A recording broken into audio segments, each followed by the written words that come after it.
नमस्कार दोस्तों, सबसे पहले हम लोग टीसीएस बायबैक के बारे में बात करेंगे। तो टीसीएस का बायबैक का एक्सेप्टेंस रेशियो आया है और बहुत ही कम रहा है, करीब 26% का। तो लोअर देन एक्सपेक्टेड है, क्योंकि ऐसा अनुमान लगाया जा रहा था कि करीब एक्सेप्टेंस रेशियो करीब 50% के करीब रह सकता है, लेकिन उससे भी कम करीब 26% का रहा है, जो कि बहुत ही कम है। और एवरी 50 शेयर्स में आपको मात्र 13 शेयर्स ही बायबैक में जाएगा, क्योंकि लो एक्सेप्टेंस रेशियो रहने का मतलब है कि मोर पीपल टेंडर किए हैं अपने शेयर्स को, जिसके कारण कंपटीशन बहुत ही ज़्यादा हो गया बायबैक में, और इसलिए हम लोग को कम शेयर्स एक्सेप्ट हुआ है। और टीसीएस अपने बायबैक में करीब 4 करोड़ शेयर्स खरीदने वाला है, और करीब 18,000 करोड़ रुपीस का ये शेयर्स है, और 1.08% जो total paid up equity share capital का है, और एक शेयर वो करीब 4500 पे लेने वाला था। और इन्वेस्टर का बहुत ही ज़्यादा रुचि देखने को मिलता है, और करीब 30 करोड़ शेयर्स कंपनी को ऑफर किया जाता है, जहां पे 4 करोड़ शेयर ही कंपनी ऑलरेडी लेने वाला था और 30 करोड़ शेयर उसको दिया गया। तो ओवर 7.5 टाइम्स कंपनी को बायबैक के लिए शेयर्स टेंडर किया गया रिटेलर्स और भी बहुत सारे इन्वेस्टर्स के द्वारा। और टीसीएस में आगे की रणनीति क्या रखना है दोस्तों, उसका हम लोग बात करते हैं, क्योंकि पूरा शेयर्स तो टेंडर नहीं होने वाला है, पूरा शेयर्स बायबैक में हम लोग का नहीं जाने वाला है, मात्र 26% ही बायबैक में जाएगा। तो बाकी का शेयर क्या हम लोग को क्या करना चाहिए, तुरंत बेचना चाहिए कि होल्ड करना चाहिए, तो हम लोग चार्ट एनालाइज करके देखते हैं। तो एक हम लोग 20 का मूविंग एवरेज यूज करते हैं, जो कि आपको ब्लू लाइन शो कर रहा होगा। दूसरा हम लोग 200 डेज के मूविंग एवरेज को यूज करते हैं, जो कि आपको पिंक लाइन शो कर रहा होगा। और तीसरा इंडिकेटर हम लोग लगाते हैं पिवट पॉइंट या पिवट लाइन भी बोलते हैं, जो कि आपको सपोर्ट या रेजिस्टेंस बताता है। तो टीसीएस में जो बायबैक अनाउंस हुआ था, तो बहुत सारे रिटेलर्स यहाँ पे 3812 के प्राइस पे, लगभग वही प्राइस पे खरीदे थे। उसके बाद से हम लोग को टीसीएस में बड़ा फॉल देखने को मिलता है, और प्राइस 200 डेज के मूविंग एवरेज के करीब में आता है। तो हम लोग पहला एंट्री तो लेने के लिए बोलते हैं 200 डेज के मूविंग एवरेज के करीब में, और पीछे टीसीएस को इस लेवल पे सपोर्ट भी था, तो यहाँ से फिर से हम लोग को पुल बैक देखने को मिलता है। तो अगला रेजिस्टेंस करीब आपको 3827 पे देखने को मिलेगा। तो अगर मान लीजिए दोस्तों, अगर टीसीएस से आप एग्जिट करना चाहते हैं, तो इस पिवट लेवल पे 3827 पे आप लोग एग्जिट कर सकते हैं। अगर आपके पास होल्डिंग कैपेसिटी है, आप होल्ड कर सकते हैं, तो 1 ईयर 2 ईयर तक आप टीसीएस होल्ड करिएगा, तो अच्छा प्राइस आपको मिलेगा और बढ़िया रिटर्न आप लोग को आईटी सेक्टर में देखने को मिलेगा हम लोग। और जैसा कि हम लोग देख रहे हैं, टीसीएस देश की सबसे बड़ी आईटी कंपनी है, और डिजिटल इकोनॉमी का भी दौर है, तो टीसीएस अच्छा परफॉर्म करेगा, और भी अदर आईटी स्टॉक हम लोग को अच्छा करते हुए दिखेंगे नेक्स्ट 1 और 2 ईयर्स में। और एक और टीसीएस का सबसे बड़ा आपको फायदा मिलेगा दोस्तों, क्योंकि डिविडेंड भी करीब 1% का मिल ही जाता है, और रिटर्न तो मिलेगा ही लॉन्ग टर्म में। तो अगर होल्ड करना है तो आप लोग होल्ड करके चल सकते हैं। और अगला स्टॉक की हम लोग बात करेंगे, टाटा का ही एक और शानदार स्टॉक है, टाइटन की हम लोग बात कर रहे हैं। राकेश झुनझुनवाला जी का भी फेवरेट स्टॉक रहा है, इसी स्टॉक से उन्होंने बड़ा पैसा बनाया था। तो इसमें भी हम लोग देख रहे हैं पास्ट में मल्टीबैगर रिटर्न 1-2 साल में हम लोग को निकाल करके टाइटन ने दिया है। जैसे ही कोविड का फॉल होता है, उसके बाद से लगातार अपर हम लोग को मोमेंटम देखने को मिल रहा है। तो हम लोग पहला एंट्री 200 डेज के मूविंग एवरेज के करीब में लेते हैं, और यहाँ से भी नीचे आता है तो नीचे का पिवट देख करके हम लोग बाई करना पसंद करते हैं। लेकिन जैसे ही दोस्तों प्राइस 200 डेज के मूविंग एवरेज से बहुत ही ज़्यादा ऊपर चला जाए, वैसे में एफआईआई डीआईआईस का सेलिंग आता है। तो हम लोग को एफआईआईस का लगातार सेलिंग देखने को मिल रहा था, क्योंकि प्रॉफिट बुकिंग चल रहा था, और थोड़ा यूएस में इन्फ्लेशन भी बहुत ज़्यादा होने के कारण एफआईआईस थोड़ा क्वालिटी मार्केट में जाना पसंद कर रहे हैं। इमर्जिंग मार्केट से उन्होंने अपना पैसा कुछ निकाला था। तो यहाँ पे हम लोग देख रहे थे प्राइस 200 डेज के मूविंग एवरेज से टाइटन में बहुत ही ऊपर चल रहा है, और यहाँ पे हम लोग को पहले भी रेजिस्टेंस था, 1 बार 2 बार और 3 टाइम्स हम लोग को वहीं से टाइटन में फॉल होते हुए दिखता है, क्योंकि बढ़िया रेजिस्टेंस है। और जैसा कि टाइटन ने अच्छा रिटर्न हम लोग को पिछले 1-1.5 साल में निकाल करके दिया, उसके बाद से इसका प्राइस टू अर्निंग रेशियो भी बहुत ही हाई जा चुका था। इसी कारण हम लोग को ओवर वैल्यूड भी थोड़ा लग रहा था, और फॉल हम लोग को एक्सपेक्टेड लग रहा था। और प्राइस 200 डेज के मूविंग एवरेज के करीब चल रहा था, और रेजिस्टेंस भी था, तो हम लोग को अच्छा फॉल देखने को मिला है। अगर फ्रेश एंट्री आप लोग को टाइटल में लेना है, तो थोड़ा वेट कर सकते हैं, और जैसे ही प्राइस 200 डेज के मूविंग एवरेज के करीब में आता है, तो अपने चैनल पे भी अपडेट कर देंगे, और अपने टेलीग्राम ग्रुप पे भी अपडेट करेंगे। इसलिए अभी हम लोग को वेट एंड वॉच करना है टाइटन में, कोई हम लोग को बाइंग इनिशिएट नहीं करना है। तो टाइटन अपने वॉच लिस्ट में रख सकते हैं, लेकिन अभी हम लोग को इसमें वेट करना है। और इसी का हम लोग बात कर रहे थे दोस्तों, टाइटन का प्राइस टू अर्निंग रेशियो बहुत ही ज़्यादा हाई जा चुका था, करीब 200 को टच करने वाला था। तो हम लोग देख रहे थे बहुत ही हाई टाइटन का प्राइस टू अर्निंग रेशियो चल रहा था, इसलिए ओवर वैल्यूड के भी श्रेणी में जा चुका था। और जैसा कि हम लोग जान रहे हैं दोस्तों, टाइटन का ग्रोथ बहुत ही शानदार है, क्योंकि हर सिटीज़ में तनिष्क का शोरूम अब खुलते जा रहा है, और ज्वेलरी सेगमेंट में एक मार्केट लीडर और ट्रस्टेड कंपनी है टाइटन। इसके कारण हम लोग को ग्रोथ विजिबिलिटी भी दिखता है, अर्निंग विजिबिलिटी भी दिखता है, तो इसलिए प्राइस टू अर्निंग रेशियो उतना ज़्यादा मैटर नहीं करेगा। लेकिन हाँ, 100 के करीब रहेगा और 100 के नीचे रहेगा तो बेस्ट होता है। और जैसे ही 200 डेज के मूविंग एवरेज के करीब में आएगा तो पहला एंट्री ले लेंगे और उसके बाद नीचे का पिवट देख करके अपना जहाँ सपोर्ट लेगा वहाँ पे हम लोग और भी बाई कर लेंगे। टाइटन को एक्यूमुलेट करना है नेक्स्ट 10 ईयर्स के लिए। बहुत ही क्वालिटी स्टॉक हम लोग को देखने को मिलेगा और बहुत ही ज़्यादा ग्रोथ इसमें पोटेंशियल रखता है। इसलिए अभी राकेश झुनझुनवाला जी ने भी अभी इन्वेस्टमेंट इसमें कर ही रखा है, इससे एग्जिट नहीं किया है। और टाइटन की शेयर होल्डिंग पैटर्न की बात करें तो प्रमोटर्स के पास करीब 52.90% का होल्डिंग है, जो कि हम लोग को स्टेबल होल्डिंग देखने को मिल रहा है क्वार्टर ऑन क्वार्टर बेसिस पे।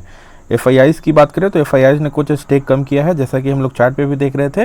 प्राइस 200 डेज के मूविंग एवरेज से बहुत ही ज़्यादा ऊपर चल रहा था, तो हम लोग को बोलते हैं FIIs का सेलिंग आ सकता है।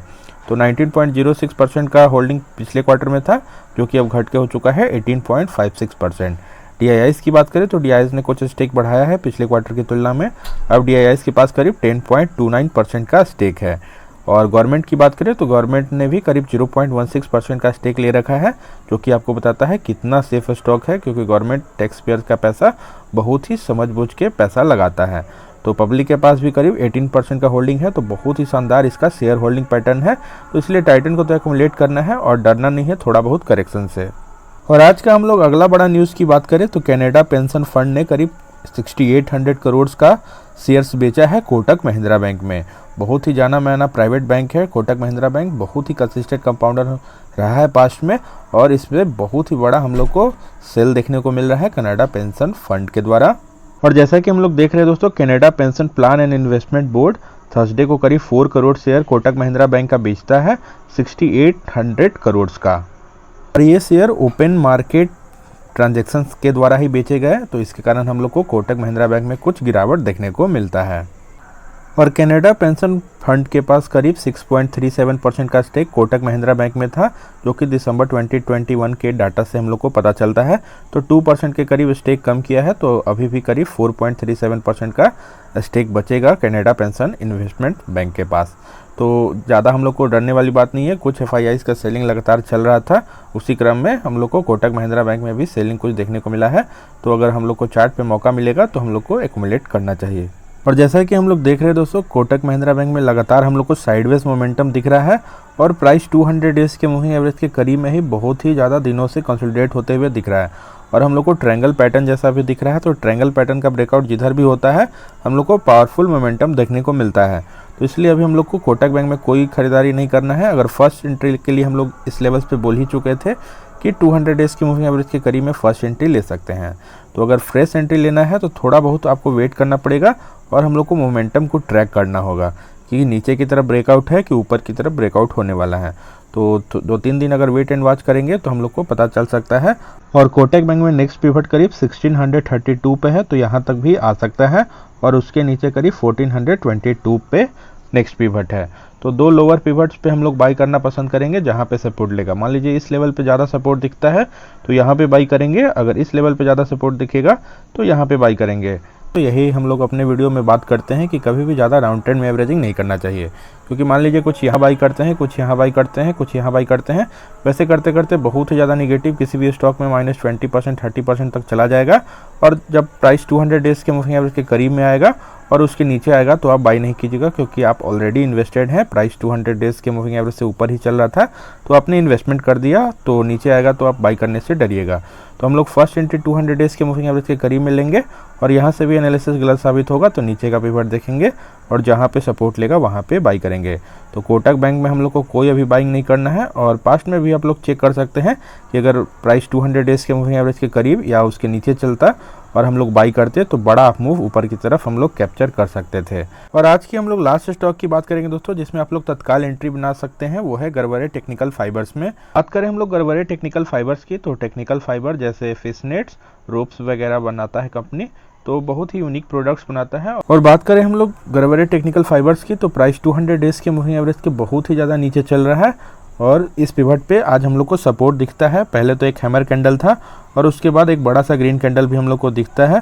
तो इसी कैंडल में आज हम लोग टेलीग्राम ग्रुप पे भी अपडेट कर दिए कि यहाँ पे आप लोग बाई करके चल सकते हैं, क्योंकि अच्छा सपोर्ट के बाद हम लोग को एक ग्रीन कैंडल हम लोग को देखने को मिलता है। तो इस कैंडल में अगर एंट्री बनाए हैं तो सही है। अगर मान लीजिए अभी एंट्री से चूके हुए हैं तो थोड़ा बहुत और वेट कर लें, और क्योंकि जब तक 20 के मूविंग एवरेज के ऊपर क्लोजिंग एक कैंडल नहीं देता है दोस्तों, तब तक मार्केट अनस्टेबल रहता है और भी गिरने का चांसेस रहता है। तो एक कैंडल ऊपर क्लोजिंग दे देगा, 2-3% का भी कैंडल होगा तो तब उस कैंडल में आप लोग बाई करके गरबरे टेक्निकल फाइबर्स में चल सकते हैं। सौरभ मुखर्जी के कॉफ़ी कैन पोर्टफोलियो का भी स्टॉक है, इस बात का भी हम लोग को ध्यान रखना है। अगर यहाँ से भी हम लोग को ब्रेकडाउन देखने को मिलेगा तो करीब प्राइस 2459 तक आ सकता है।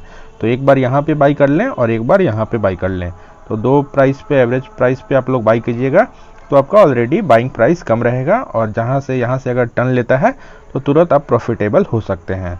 तो इस मेथड से बाई करने पे आप कभी भी ट्रैप नहीं होइएगा, और SIP मोड से ही हम लोग को इन्वेस्टमेंट करना है। एक बार में टोटल क्वांटिटी कभी भी बाई करके नहीं चलना है।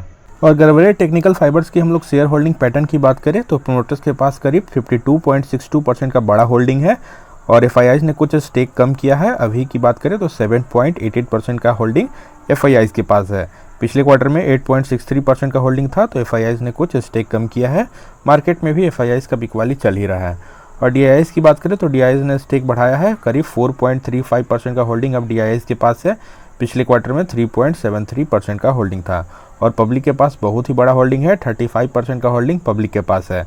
तो हम लोग कह सकते हैं FIIs DIIs का कुछ कम होल्डिंग है, लेकिन सब्सटेंशियल होल्डिंग है, और हम लोग इसमें बाई करके चल सकते हैं। कुछ कम ही क्वांटिटी में बाई करके चलिए, 2-3% ही अपने पोर्टफोलियो का वेटेज देना है, ज़्यादा हम लोग को टेक्सटाइल सेक्टर में वेटेज नहीं देना है। अगर आपके पास ऑलरेडी ट्राइडेंट है तो इसको आप लोग इग्नोर करके चल सकते हैं। तो होप आप लोग को वीडियो अच्छा लगा दोस्तों। अगर वीडियो अच्छा लगा वीडियो को लाइक कर दीजिएगा, चैनल को सब्सक्राइब कर लीजिए और अपने दोस्तों में शेयर कीजिए। थैंक यू, मिलते हैं नेक्स्ट वीडियो में।